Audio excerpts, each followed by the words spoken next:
Assalamualaikum warahmatullahi wabarakatuh. Halo managers, one spirit, one management. Selamat datang di pembelajaran kita kali ini yang akan membahas mengenai kondisi ekonomi rekan-rekan. Pada materi ini kita akan membahas bagaimana kondisi ekonomi akan mempengaruhi bisnis kita. Nah, kita akan membahas bagaimana lingkungan ekonomi, sosial, dan teknologi akan mempengaruhi bisnis kita. Ya, rekan-rekan tahu sendirilah di era globalisasi saat ini penting bagi kita untuk memahami bagaimana semua faktor-faktor ini saling terkait satu sama lain dan mempengaruhi keputusan bisnis rekan-rekan ya. Nah, dalam pembelajaran kali ini kita akan mengeksplorasi konsep-konsep pentingnya, mulai dari batas-batas organisasi hingga tantangan-tantangan dan peluang dalam lingkungan bisnis. Nah, mari kita mulai dengan memahami batasan dan lingkungan organisasi. Siap? Let's go, mari kita mulai. Yang pertama kita akan membahas mengenai batas-batas dan lingkungan organisasi rekan-rekan. Oke, mengenai batas-batas dan lingkungan organisasi, yang pertama akan kita bicarakan adalah mengenai lingkungan eksternal. Ya, juga namanya batas-batas dan lingkungan organisasi gitu ya, tidak akan lepas dari hubungannya dengan lingkungan eksternal.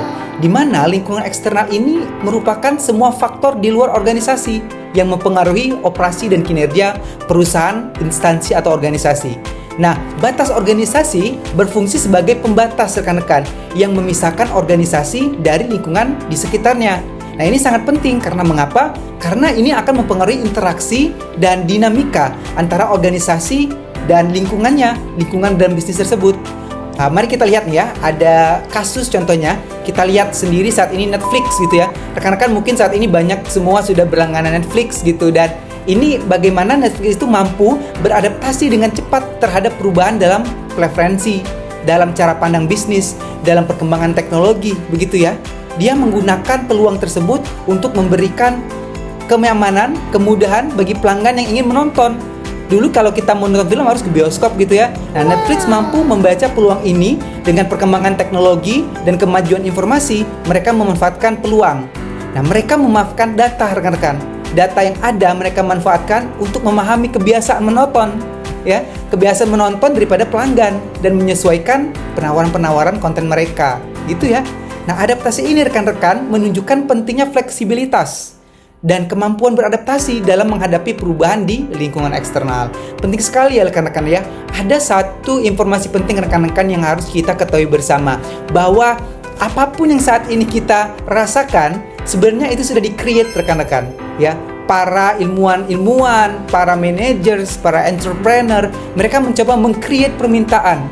Dulu seperti Netflix, kalau kita ingin menonton harus ke bioskop yang cukup takes time gitu ya, harus keluar. Saat ini mereka memikirkan dengan adanya fasilitator teknologi bentuknya, mereka memberikan kemudahan dengan memberikan layanan streaming online seperti itu ya. Jadi itu di-create orang yang sudah malas gitu ya, atau malas untuk ke bioskop ataupun juga berbelanja. Gitu ya, sudah banyak sekali saat ini macam-macam online katalog seperti itu. Jadi kita bisa berbelanja dari rumah dan barangan belanjaan kita akan diantarkan ke rumah begitu ya. Di-create rekan-rekan. Tidak hanya itu juga, banyak hal lagi lainnya yang membuat kita semakin dimanjakan oleh teknologi seperti itu. Nah, yang kemudian apa yang akan kita bahas mengenai lingkungan ekonomi. Oke. Nah, yang kedua ini mengenai lingkungan ekonomi ini mencakup semua faktor rekan-rekan. Yang tentunya faktor ini mempengaruhi operasi bisnis ya. Operasi bisnis artinya bagaimana proses bisnis kita itu berjalan. Nah, termasuk salah satunya itu kondisi ekonomi secara keseluruhan ya. Apa tuh secara keseluruhan? Kita bisa melihat dari sisi inflasi gitu ya. Apa tuh inflasi? Sudah sering dengar ya kalau di berita-berita. Ya, secara umum orang kalau mengetahui inflasi itu pada permukaannya gitu ya, kenaikan harga barang gitu ya, inflasi. Kemudian kita akan membahas mengenai suku bunga gitu dan kebijakan-kebijakan yang diambil oleh pemerintah. Nah, mari kita jabarkan beberapa faktor penting ini rekan-rekan. Yang pertama, kita tentu akan menelisik dari pertumbuhan ekonomi ya. Mengapa? Karena merupakan indikator keberhasilan, salah satunya adalah pembangunan ekonomi rekan-rekan. Pertumbuhan yang baik tentu akan menghasilkan lapangan kerja dan meningkatkan standar hidup. Nah, namun pertumbuhan yang lambat dapat menjadi tantangan. Begitu ya. Kalau pertumbuhan ekonomi suatu negara, misalnya negara itu mampu memberikan pekerjaan yang layak untuk masyarakatnya gitu ya. Pekerjaan layak untuk para pencari kerja, fresh graduate, tamatan sekolah ataupun tidak sekolah harus dipikirkan oleh pemerintah. Ketika semua penduduk mendapatkan pekerjaan yang layak, artinya mereka memiliki modal gitu ya. Dengan modal mereka menabung bisa memberikan dana untuk ke perbankan yang kemudian diolah oleh perbankan, atau dengan tabungan tersebut mereka membuat usaha di masa depan, begitu ya. Dengan membuat usaha di masa depan mereka bisa merekrut orang-orang yang belum ada pekerjaan untuk menjadi karyawan mereka. Atau lebih besar lagi, dengan berkembangnya bisnis mereka melakukan ekspansi usaha, begitu ya. Dengan ekspansi usaha mereka merekrut tenaga baru lagi. Kemudian meningkatkan apa? Dengan mendapatkan earning gitu ya, revenue dari pekerjaan mereka, bisnis mereka tentu akan berdampak ke pendapatan negara melalui apa? Pemberian pajak oleh pertumbuhan bisnis masyarakat, seperti itu ya. Dari hal kecil akan sangat panjang dampaknya untuk pertumbuhan ekonomi suatu negara. Nah, kemudian faktor apa yang mempengaruhi rekan-rekan? Tentu ada yang kedua, yaitu inflasi. Nah, rekan-rekan sudah tahu tadi kenaikan harga barang yang sudah di-spill sebelumnya sedikit saja ya. Nah, kalau inflasi ini rekan-rekan memang merupakan kenaikan harga barang ya dan jasa yang tentu dapat mengurangi daya beli gitu ya. Kalau harganya naik gitu ya, kayak yang sering sekali mungkin orang tua rekan-rekan saat belanja ke pasar tradisional atau ke mall gitu ya, harga cabai naik nih. Harga cabai tentu akan mengurangi ya, kalau apalagi untuk rumah makan. Misalnya sebelumnya kita makan ayam geprek gitu, atau makan pindang untuk orang Palembang gitu ya, yang biasa rasanya, wah ini rasanya menggugah sekali. Tapi tiba-tiba karena harga cabai naik, dikurangin tuh, sehingga kualitas makanan sedikit berkurang. Contoh lagi, contoh saat inflasi tinggi, harga barang pokok kan seperti makanan kebutuhan tentu akan meningkat. Nah, tentu akan mempengaruhi konsumen untuk membeli tadi, seperti cabai tadi ya, atau barang-barang lainnya tentunya. Nah, kenapa inflasi sangat penting untuk dikendalikan? Karena jika tidak dikendalikan, maka akan sangat berdampak panjang. Seperti contoh yang pertama tadi, perkembangan ekonomi, itu pun juga inflasi akan memberikan dampak yang sangat panjang gitu ya. Tapi apakah inflasi itu jelek? Tidak, kita ternyata juga membutuhkan inflasi rekan-rekan ya. Karena apa? Karena dengan inflasi akan memberikan satu denyut gitu ya. Kalau orang memberikan kalau jantung kita itu memompa darah, kadang kita juga butuh denyutan itu untuk mengembangkan ekonomi ya. Oleh sebab itu pemerintah memiliki permainan yang kemudian ketiga, bukan permainan lah, maksud saya memiliki teknik gitu ya, yang ketiga untuk mengatur suku bunga. Nah, inilah rekan-rekan hubungannya dengan inflasi tadi. Dengan suku bunga yang tinggi dapat mendorong tabungan. Orang akan berbondong-bondong, misalnya dari suku bunganya 3%, misalnya nih, BI menetapkan suku bunga 3%, kemudian dinaikkan 7%. Orang tentu akan berbondong-bondong dong, ya, memasukkan tabungan mereka ke penyedia jasa tabungan di perbankan salah satunya ya. Seperti itu. Kenapa? Karena yang pertama mereka lebih safe uangnya, tidak beresiko, seperti itu ya. Tapi tentu bank juga memiliki hak untuk mengelola itu. Dengan apa? Dengan mengontrol pertumbuhan suku bunga. Nah, jika pertumbuhan suku bunga sudah semakin tinggi, orang sudah berbondong-bondong memasukkan dananya ke perbankan, tapi uang beredar semakin sepi. Artinya apa? Usaha semakin loyo gitu ya. Maka suku bunga diturunkan agar para investor, para pedagang, para entrepreneur menarik dana mereka untuk mengembangkan usaha. Karena mengapa? Karena uangnya lambat berkembang di bank. Mereka berani mengambil risiko untuk mengembarkannya ke lapangan pekerjaan, membuka bisnis seperti itu ya. Nah, ini sangat penting sekali rekan-rekan kita memahami konsep ini. Nah, kemudian apa? Nilai tukar mata uang rupiah terhadap USD, dolar gitu ya, yang sering sekali dibicarakan seperti itu. Nah, nilai tukar mata uang ini juga cukup fluktuatif ya, yang mempengaruhi biaya impor-impor. Nah, mempengaruhi biaya impor dan ekspor ini akan sangat memberikan dampak yang cukup besar untuk perusahaan, khususnya perusahaan yang memiliki hubungan atau perdagangan industri internasional. Nah, kasus nyatanya rekan-rekan ya, kita mengetahui lah dalam situasi global saat ini, banyak negara yang mengalami inflasi yang cukup signifikan. Contohnya saat COVID kemarin, Amerika Serikat dan Eropa sedang berjuang mereka untuk mengendalikan inflasinya. Ya, karena setelah dampak daripada pandemi COVID-19 kemarin. Nah, ini mereka mengubah cara bisnis beroperasi, terutama dalam hal harga dan biaya produksi. Nah, ini akan rekan-rekan pelajari nanti di pelajaran yang lebih mendalam lagi yang mengenai ekonomi gitu ya, di pelajaran makro gitu ya. Nah, kemudian kita akan melihat dari sisi lingkungan dan teknologi rekan-rekan. Ini menarik sekali rekan-rekan. Siap ya? Kita tetap lanjut. Dan ini sangat penting sekali dan menarik. Kenapa? Karena lingkungan teknologi ini berperan krusial dalam menciptakan nilai bagi perusahaan rekan-rekan. Ini mencakup penggunaan teknologi dalam produk, bahkan di prosesnya bisa kita campurkan atau kita mix, kita combine dengan teknologi, dan juga sistem manajemen. Nah, yang pertama mari kita bahas mengenai teknologi, produk, dan jasa. Bagaimana sih pengaruhnya? Nah, teknologi pada produk dan jasa memungkinkan untuk inovasi produk dan layanan rekan-rekan. Seperti aplikasi yang berbasis teknologi yang memudahkan interaksi dengan pelanggan. Contohnya apa? Gojek, Grab. Ya udahlah, itu sudah menyatu sekali dengan kita ya. Dulu mungkin 10-15 tahun lalu mungkin sangat asing terdengar. Orang mengoperasikan telepon juga bingung. Banyak sekali menu yang harus diperhatikan. Saat ini kita sudah mulai ramah dengan aplikasi-aplikasi tersebut ya. Nah, tentu yang menggunakan teknologi ini untuk menyediakan layanan transportasi dengan lebih cepat dan efisien. Kita tidak perlu lagi meng-call dulu ya, harus call taksi gitu ya. Kita harus janjian gitu ya, ada langganan gitu. Ini tidak, kita secara random. Dan apanya juga akan membuka peluang usaha gitu ya. Nah, kemudian apa? Teknologi dalam proses bisnis rekan-rekan. Nah, ini membantu meningkatkan efisiensi operasional dan mempercepat pengambilan keputusan. Ada, contohnya apa nih? Ada yang tahu? Ya, benar sekali ya. Salah satu contohnya adalah sistem ERP. Ya, ERP itu Enterprise Resource Planning rekan-rekan. Nah, ini adalah salah satu sistem yang mengintegrasikan berbagai fungsi bisnis untuk meningkatkan produktivitas. Gitu ya.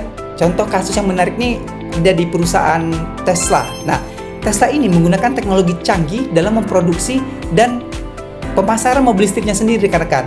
Mereka memanfaatkan teknologi mutakhir, mereka tidak hanya menciptakan produk yang inovatif, tetapi juga memperkuat posisi mereka di pasar. You know lah rekan-rekan ya semuanya, saat ini Tesla sebagai salah satu pelopor mobil listrik seperti itu ya. Dan suara atau kedengarannya di masyarakat Tesla itu sangat ampuh dan sangat menarik sekali, menjadi salah satu advance company untuk promotor kendaraan listrik seperti itu. Ya, ada lagi nih yang paling simple. Kalau rekan-rekan pernah dengar, ya, ada namanya Accurate Software, gitu ya. Apa itu Accurate? Itu sistem akuntansi.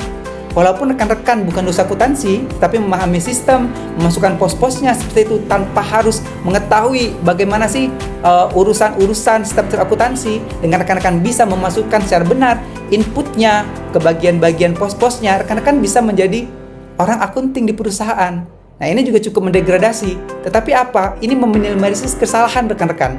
Kesalahan posting gitu ya, kita mengetahui dengan lebih rinci gitu ya. Nah, ini bisa menjadi ancaman dan juga menjadi manfaat bagi perusahaan ataupun bagi tenaga kerja seperti itu. Nah, bagaimana rekan-rekan bisa beradaptasi dengan ini? Kemudian jika menyentil masalah teknologi, ada AI juga rekan-rekan yang sangat menarik saat ini ya. AI itu sangat menarik dibahas. Kenapa? Apakah bisa nih saat ini AI akan mendegradasi pekerjaan-pekerjaan banyak yang dimiliki oleh manusia saat ini yang sedang eksis gitu ya. Saya beranggapan bahwa orang di masa depan yang tidak bisa mengoperasikan, yang tidak bisa beradaptasi dengan AI, maka mereka cukup akan merasakan degradasinya ya. Tetapi orang yang mampu menguasai AI, beradaptasi dengan AI, mengoperasikannya, memaksimalkan fungsinya, nah itu adalah orang-orang yang super, yang dapat memanfaatkan semua kekuatan mereka yang miliki untuk dapat mempromosikan. Mereka memiliki bargaining power untuk dapat dipromosikan ke suatu perusahaan atau bahkan meng-create bisnis sendiri. Artinya apa? Pekerjaan kalian tidak akan terdegradasi asalkan rekan-rekan semua bisa beradaptasi dengan lingkungan, yaitu dengan mempelajari AI itu apa sih, bagaimana sih gitu ya. Nah, jadi mulailah rekan-rekan sekarang kita bersama-sama untuk memahami AI dan sophisticated search engine gitu ya. Mari kita bersama-sama untuk saling mengembangkan diri rekan-rekan. Oke, yang kemudian yang penting apa? Yang selanjutnya itu yang keempat ya, ini ya sudah masuk ya, yang mengenai lingkungan hukum dan politik rekan-rekan. Nah, kalau lingkungan hukum dan politik namanya juga hukum dan politik. Nah, ini sangat penting ya bagi operasi bisnis. Ya tentu kenapa? Karena peraturan akan menyebabkan semua ini berjalan ya dalam koridor. Orang investor akan masuk atau tidak karena dibuat adanya peraturan. Bagaimana kita menurut investor akan membaca peraturan di Indonesia bagaimana nih gitu ya. Nah, peraturan ditetapkan pemerintah ini dapat membatasi atau memperluas. Itu tadi, membatasi atau memperluas ruang gerak perusahaan. Nah, misalnya bagaimana? Regulasi mengenai praktik periklanan misalnya, keamanan produk misalnya. Nah, keamanan produknya apa tuh?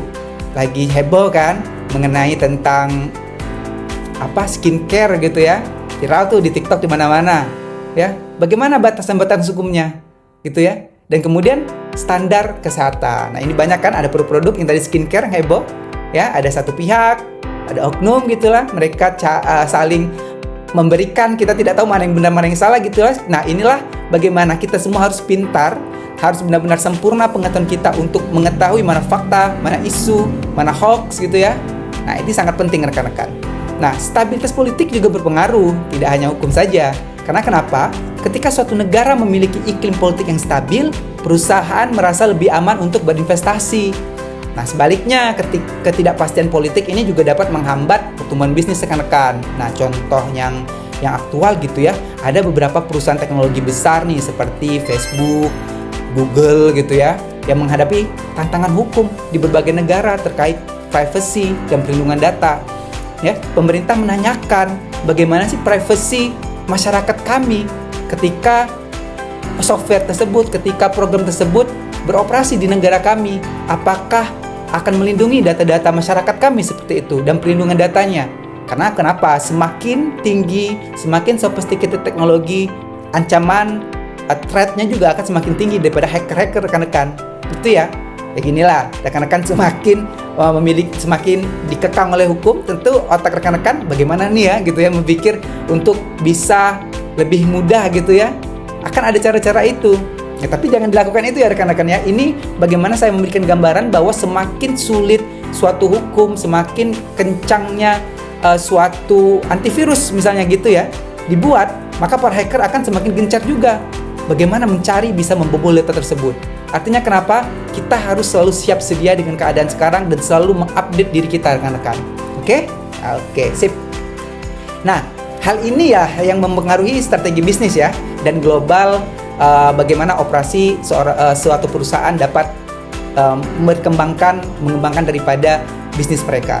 Nah, kemudian yang paling penting adalah lingkungan sosial dan budaya rekan-rekan. Tentu ya, lingkungan sosial ini mencakup apa tuh kalau sosial? Nilai-nilai gitu ya, adat istiadat gitu ya, dan karakteristik demografis ya suatu masyarakat gitu ya. Ingat tuh, ini kadang-kadang rekan-rekan bingung ada demografis, ada geografis gitu ya. Kalau geo sudah jelas lah geo gitu ya, geologi tentang kebumian gitu ya, tentang bentuk-bentuk bumi gitu, tentang pulau-pulau namanya geografis ya, letak gitu. Kalau demografis ini mengarah ke masyarakatnya. Bagaimana informasi suatu masyarakat di suatu daerah, di suatu provinsi, di suatu negara gitu lah, yang disesuaikan karakteristiknya. Nah, kemudian kenapa ini penting? Karena perusahaan harus memahami preferensi pelanggan dan penyesuaian produk mereka untuk memahami dan memenuhi kebutuhan pasar di tempat mereka targeting gitu ya, di mana mereka memasarkan produk mereka. Contoh yang pertama mengenai preferensi pelanggan rekan-rekan. Ini terkait dengan apa? Preferensi itu seperti idola gitu ya, apa yang kita inginkan gitu ya. Nah, tentu preferensi ini merujuk ke, ada kata yang tahu, ke, betul sekali ya, ke selera dan kebutuhan pelanggan dapat berubah juga seiring waktu. Dulu BlackBerry sangat terkenal handphone, terus mulai terdegradasi. Wah, ingat tuh kalau rekan-rekan yang mungkin tahun 95 2000 ya, kakak-kakak tingkat mungkin ya, atau mungkin kakak kalian di rumah, orang tua kalian, ada aplikasi BlackBerry. Kalau sekarang kita bilang screenshot, dulu ada Munchut gitu ya. Munchut.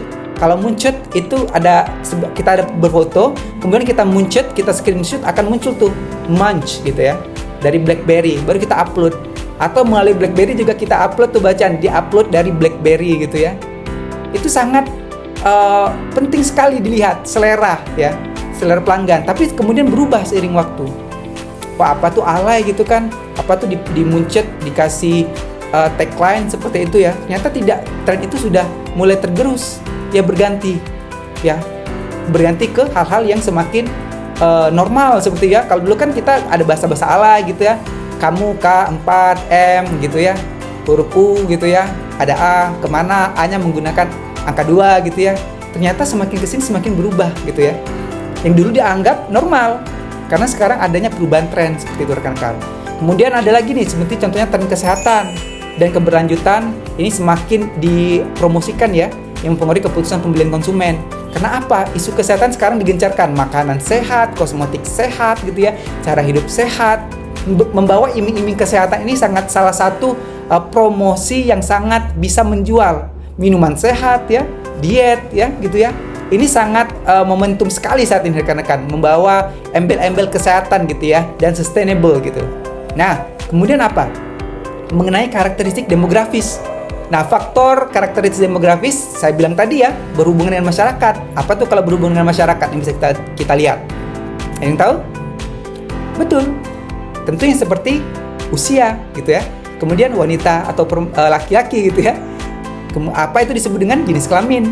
Kemudian ada pendapatan yang mempengaruhi bagaimana produk dipasarkan.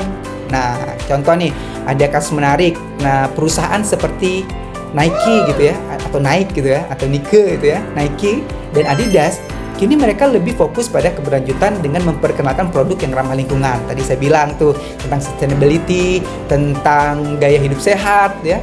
Nah, ternyata respon terhadap kesadaran sosial dan budaya pelanggan ini menciptakan peluang baru dalam pasar. Sukses tuh ya, karena embel-embel kesehatan, sustainable sangat lagi digembor-gemborkan di tahun 2023-2024 rekan-rekan. Dan ini mungkin akan tetap bisa sustain ya hingga mungkin 5-10 tahun. Karena apa? Karena sekarang perkembangan untuk menjaga lingkungan kita semakin digencarkan ya. Nah, kemudian yang terakhir ya mengenai lingkungan bisnis rekan-rekan. Nah, lingkungan bisnis ini terdiri dari faktor internal dan eksternal. Apa tuh internal? Betul, dari dalam gitu ya. Internal, in gitu ya. Karena eksternal faktor dari luar yang mempengaruhi kinerja perusahaan. Nah, faktor internal ini apa? Rekan-rekan yang ketahui itu. Faktor internal ini mencakup betul adanya struktur organisasi. Ya, seperti yang kita bahas di pelajaran sebelumnya, ada chapter yang menjelaskan bahwa struktur organisasi ini menentukan juga. Semakin tinggi hierarkinya, maka pembuatan keputusan akan semakin lama.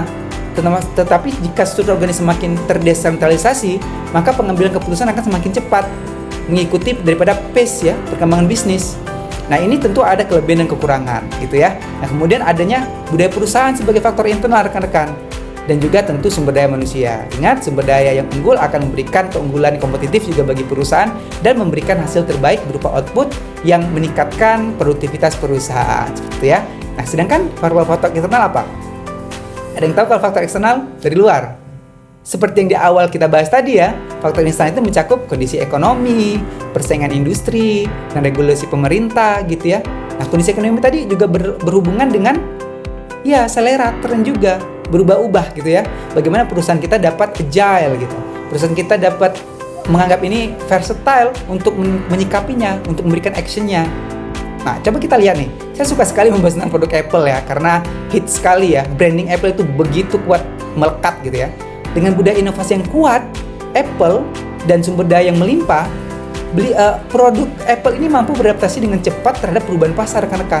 Mereka ini terus menciptakan produk-produk yang memenuhi kebutuhan dan ekspektasi pelanggan dan tetap relevan ya di industri yang sangat kompetitif saat ini. Ya, karena rekan-rekan tahulah Apple memiliki branding yang sangat kuat. Nah, itulah tadi rekan-rekan, walaupun harganya tinggi, ketika brandnya sudah kuat, loyalitas dan royalitas akan diberikan oleh pelanggan kalian jika kalian buka usaha.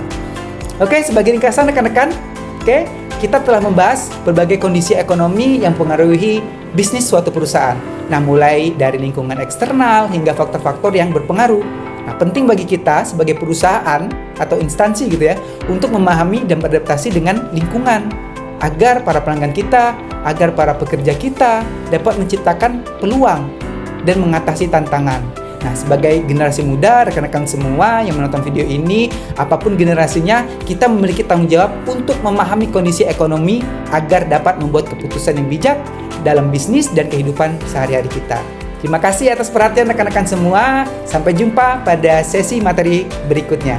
Bye!